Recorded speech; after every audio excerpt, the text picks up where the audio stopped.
Assalamualaikum warahmatullahi wabarakatuh. Halo guys, kembali lagi bersama saya Bobby Herier. Jadi kita akan kembali mengomentari video dari Philip Pahit yang berjudul apa sih guys, bentar ya. Judulnya itu Ipung Atria, ayat Alkitab yang tidak pernah dibacakan di gereja manapun. Kita akan langsung tonton videonya dan habis itu akan kita komentari guys. Halo teman-teman, berjumpa lagi dengan saya Brother Phil. Kali ini kita akan menanggapi video dari Ipung Atria. Oh, kenapa Anda tidak dibaptis katanya? Iya. Saya jawab, Ustaz. Iya. Loh, saya ini dibaptis setiap hari. Minimal 5 kali sehari. Iya. Dalam videonya Ipung Atria menipu seorang ibu-ibu, hanya untuk meyakinkan sang ibu, bahwa Yesus hanya seorang nabi dan bukan Tuhan. Mungkin saking Ipung Atria terlalu lama bergaul dengan bangkai, akhirnya ilmu tipu-tipunya ditularkan. Sebelum kita tanggapi, kita saksikan videonya berikut.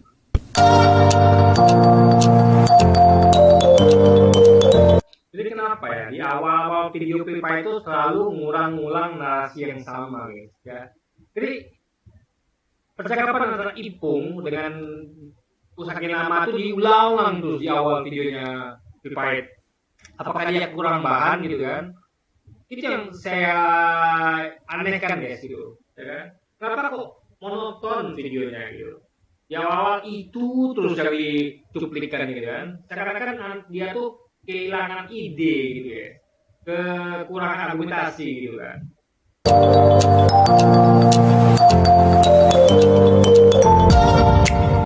Lukas pasal 6 ayat 12. Lukas pasal 6 ayat 12. Pada waktu itu pergilah Yesus ke bukit untuk berdoa dan semalam-malaman ia berdoa kepada Allah. Pada waktu itu Yesus berangkat, dia naik ke bukit dan dia semalam-malaman berdoa kepada Allah. Ini adalah bukti nyata dan ini adalah ayat yang tidak pernah sama sekali dibacakan di gereja-gereja manapun. Pendeta, romo, dan semuanya tidak berani baca ini. Karena ayat ini merepresentasikan bahwa Yesus ternyata dia rajin berdoa, dia minta kepada Allah, dia selalu minta pertolongan kepada Allah. Bahkan bagaimana cara dia minta kepada Allah? Dia bermalam-malaman dia minta, dia sholat malam. Kita sudah saksikan bersama, Bang Ipung mengatakan bahwa ayat dalam Lukas 6 ayat 12 adalah ayat yang tidak pernah sama sekali dibacakan di gereja. Ini merupakan kebohongan yang luar biasa yang dilakukan Ipung Atria. Dia pikir kita orang Kristen takut baca Lukas 6 ayat 12. Lantas saja Ipung Atria ini murtad dari Kristen. Dia pikir dengan melihat Yesus berdoa kita akan takut kalau ternyata Yesus seorang nabi. Begini guys ya, sesuatu yang saya sering loh interaksi atau ya mengetahui ketika umat Kristiani beribadah itu, karena saya pernah bekerja di sebuah hotel yang mana hotel itu gereja itu menyewa ruangan itu full dari minggu itu, dari pagi jam 5 subuh sampai malam jam 8 malam guys, itu full. Jadi saya tuh tahu betul, saya yang menghandle itu. Saya sering melihat kegiatan sekolah minggu, ada sekolah minggunya, ada remajanya, dewasanya gitu. Jadi memang ayat bacaan itu adalah Yesus Tuhan juru selamat gitu. Jadi kalau yang Yesus doa tuh ini nggak pernah saya dengar gitu ya kan. Jadi karena tidak ada ibaratnya tidak ada relevansinya dengan mereka itu dalil menuhankan Yesus itu tidak ada hubungannya. Masa iya Tuhan kok berdoa kepada Tuhan lainnya? Itu kan menjadikan hal yang rancu. Sehingga hal itu tentu nggak akan sering atau justru akan sering dihindarkan. Ya, agak sering untuk dihindarkan atau sering sekali untuk dilewatkan. Biar umat Kristen itu meyakini bahwa Yesus Tuhan. Jadi kalau mereka itu berusaha meyakini bahwa Yesus Tuhan, tapi mereka dibacakan ayat yang Yesus berdoa, itu kan mereka akan bentrok dengan logika mereka gitu. Kok bisa seorang yang dituhankan itu berdoa kepada Tuhan yang lain, bahkan semalam-malaman lagi, saking khusyuknya gitu kan. Ipung, Kami orang Kristen tidak heran melihat Yesus berdoa, karena dalam keadaannya sebagai manusia, dia berkomunikasi dengan Bapaknya. Iya, kenapa nggak heran? Karena logikanya nggak dipakai. Orang yang punya logika akan heran. Kok ada Tuhan yang sedang berdoa kepada Tuhan lainnya? Ini hal-hal yang nggak masuk akal. Oh, dia mengatakan bahwa Yesus sebagai manusia, artinya Yesus memang manusia. Kan sebagai manusia. Sebagai manusia ya manusia, artinya dia bukan Tuhan. Yang Tuhan siapa? Bapaknya tempat dia berdoa. Itu logikanya. Karena kami percaya sesuai dengan kitab suci kami, Yesus adalah manusia. Oleh karena itu, dalam kemanusiaannya, dia mengalami kelemahan manusia. Karena dia sama seperti manusia, tentunya dia berdoa kepada Bapaknya. Berbeda dengan Tuhanmu yang bersolawat bersama malaikat untuk Nabi Muhammad. Nah, ini nggak ngerti ya kan? Makanya ngaji dulu ya, bercerdas gitu kan. Jadi Tuhan bersama malaikat itu bersolawat itu artinya memuji Nabi. Memuji sebagai orang yang dimuliakan. Wajar Tuhan memuji hambanya, wajar. Kalau kita berbuat baik, kita taat pada perintah Tuhan, Tuhan akan puji kita. Jadi Tuhan itu tidaklah sesuatu yang otoriter, sesuatu yang egois. Dia nggak hanya menuntut untuk kita tuh melakukan perintahnya dan menjauhi larangannya, tapi dia juga akan mengapresiasi kita ketika kita itu melakukan itu, guys. Itu Tuhan yang benar seperti itu. Ada feedback, ada gift, ada reward and punishment gitu. Itu Tuhan yang benar seperti itu. Kalau malaikat bersolawat masih bisa diterima. Lalu, kalau Allah bersolawat gimana caranya? Allah bersolawat pada siapa? Perhatikan. Salawat Tuhan kepada makhluk artinya adalah memuji. Ngerti ya? Sebenarnya salawat itu ada memuji. Memuji itu biasa. Baik hamba pada Tuhannya maupun Tuhan pada hambanya itu biasa. Ya. Jadi seakan-akan Tuhan itu dibatasi untuk tidak boleh memuji hambanya, ciptanya. Kan nggak begitu. Tuhan itu maha kuasa. Dia berhak melakukan apapun. Yang penting itu tidak merendahkan dirinya. Ketika dia memuji hambanya yang taat, ya, itu kan berarti dia itu menjadi lemah atau di bawah. Karena sejatinya dia itu adalah yang maha kuasa, tidak pernah dia itu berubah. Dia nggak pernah berubah, nggak pernah jadi manusia. Kalau dia berubah, dia rendah berarti. Di Yesus yang berubah dari Tuhan manusia jadi rendah. Tapi Tuhan Yesus tidak seperti itu.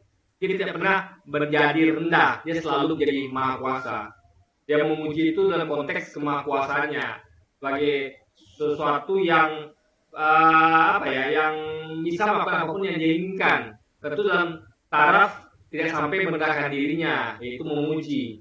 Memuji itu hal biasa. Kita memuji itu bukan berarti kita rendah, enggak. Gitu. Itu adalah apresiasi kita atas apa yang orang lakukan yang sesuai dengan yang kita suruh, guys, kita perintahkan gitu. Jadi kayak misalnya ada majikan memuji pembantunya, pembantuku ini kerjamu bagus, kamu rajin. Itu majikannya nggak rendah jadinya. Tetap dia seorang majikan, tetap dia tuh bahkan dia akan semakin dihormati oleh pembantunya, karena dia tuh respect pada pembantunya, memberikan apresiasi sehingga pembantunya ini majikanku ini orang baik nih. Dia tuh tidak egois. Dia tuh kalau aku memang bagus dia akan puji gitu. Jadi dia bukan mentang-mentang aku ini pembantu, dia tuh melakukan semena-mena, kan tidak seperti itu. Makanya dia mau memuji ketika aku melakukan hal yang bagus menurut majikanku. Itu logika berpikirnya, guys. Kan ayat Quran berikut. Surah 2 ayat 157. Surah 33 ayat 43 dan surah 33 ayat 56. Nah, ini yang dimaksud dengan masuk kamar orang lain, ya. Cipil pahit sok-sokan bahas Islam, bahas Quran, bahas Nabi Muhammad. Dia percaya tidak? Dia tidak percaya Quran, tidak percaya Nabi Muhammad. Itu namanya offset, salah kamar, masuk kamar orang lain. Tapi kalau kita bahas Alkitab yang di dalamnya ada Taurat, Zabur, Injil yang berisi penyimpangan yang sudah diselewengkan, itu adalah kepercayaan kita percaya kepada Taurat, Zabur, Injil, tapi kitab-kitab itu sudah diselewengkan oleh manusia, itu adalah bagian iman kita. Sehingga kita tuh berhak untuk membahas Alkitab. Juga bahas Yesus juga kita berhak, karena kita percaya. Kita percaya kepada Yesus, mereka tidak percaya kepada Muhammad. Makanya kalau kita tuh berhak membahas tentang Alkitab dan Yesus, tapi mereka tidak berhak membahas tentang Nabi Muhammad dan Quran. Jadi harus ngerti ya isi kamar masing-masing gitu loh. Li yusalli huwa alladhi yusalli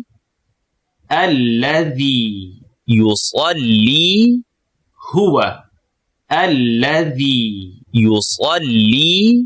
Ayat Quran diterjemahkan dengan Google.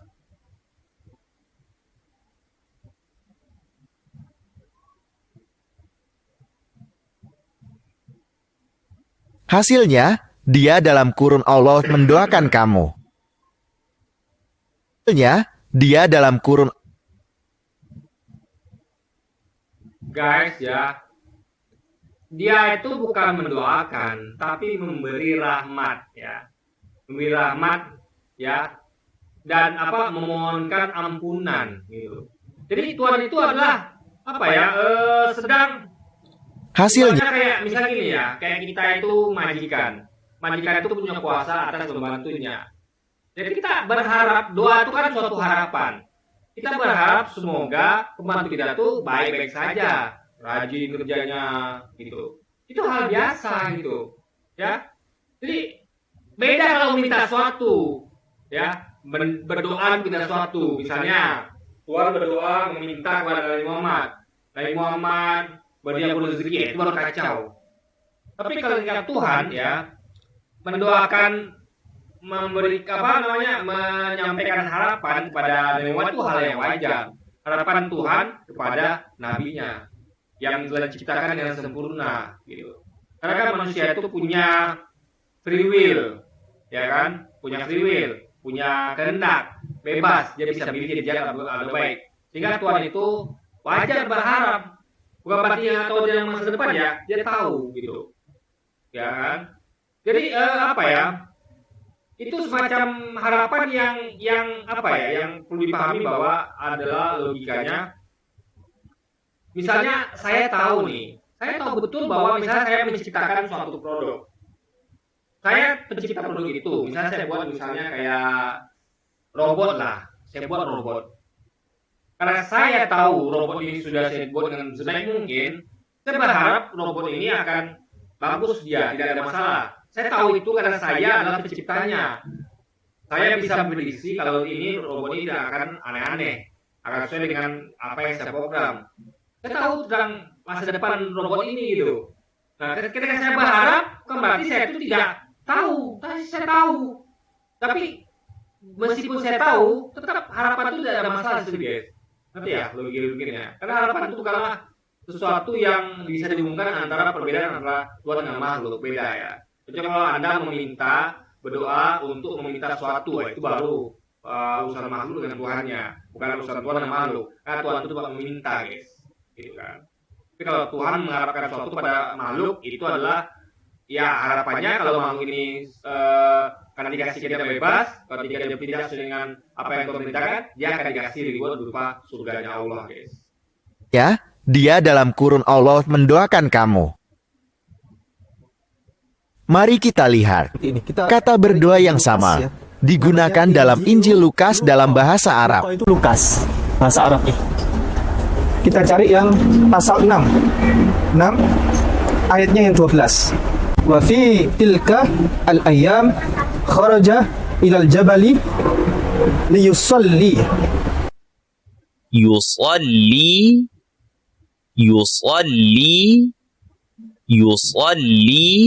Kita pindah Ini kok diulang-ulang terus gitu kan? ke ayat lain. Inna Allah wa malaikatahu yusalluna. Inna Allah wa malaikatahu yusalluna. Mari kita terjemahkan pakai Google.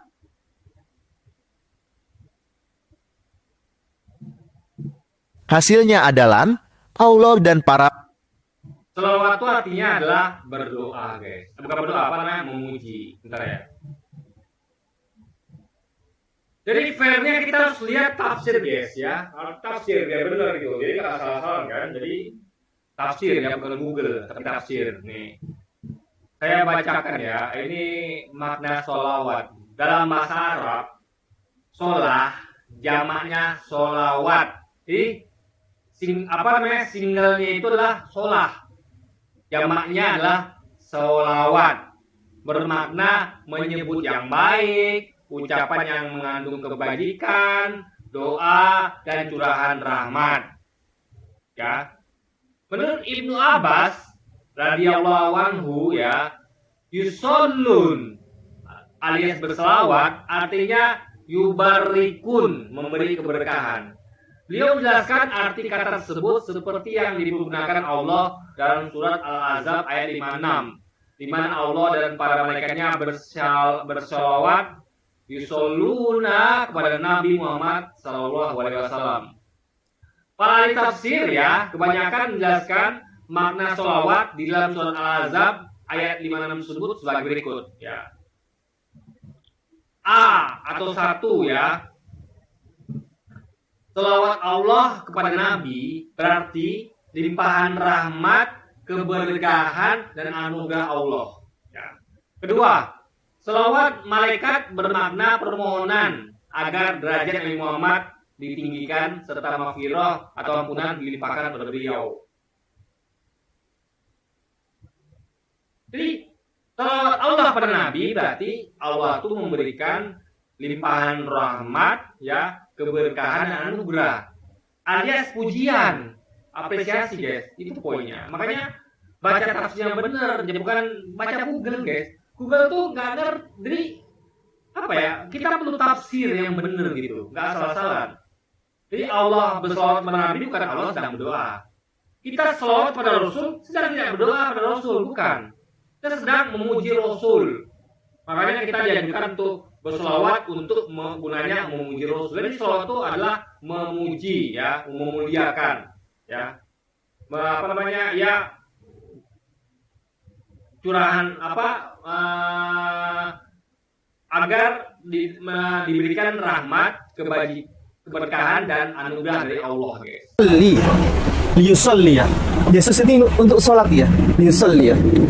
Inna Allah wa malaikatahu yusalluna. Kita pindah ke ayat lain. Salawatun min rabbihim. Salawatun min rabbihim. Kata sholawat di situ artinya adalah doa atau sembahyang.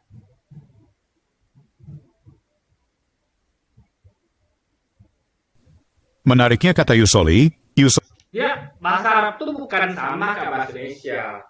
Penggunaannya itu beda. Sholawat dari Tuhan kepada Nabi beda artinya dengan sholawat dari manusia ke Nabi. Itu beda, guys. Jadi samakan. Makanya belajar bahasa Arab. Dia kira bahasa Arab itu sama kayak bahasa Inggris, ya kan? Beda. Ya, kita saja misalnya gini, ya, apa ya? Kayak kata apa misalnya? Ada yang kasih contoh sederhana kayak suatu kata yang mana maknanya berbeda ketika kita pakaikan untuk suatu yang posisinya berbeda. Misalnya, apa ya?